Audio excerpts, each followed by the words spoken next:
এই গণভোট হলে আর ফ্যাসিবাদী কায়দায় দেশের শাসন ত্রাসন চালানো যাবে না। এই গণভোট হলে জনগণের সম্পদের উপর হাত দেওয়া যাবে না।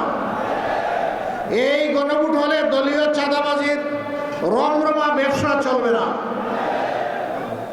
এই জন্য কেউ কেউ গণভোটে সন্তুষ্ট না, কিন্তু মুখ খুলে বলতে পারছেন না, কারণ 18 কোটি মানুষ গণভোটের হায়ের পক্ষে। 18 কোটি মানুষ এখন পরিবর্তন দেখতে চায়, পুরোনো ব্যবস্থায় আর ফিরে যেতে চায় না। গণভোটে হা মানেই হচ্ছে আজাদি, গণভোটে না তার মানে হচ্ছে গোলামি।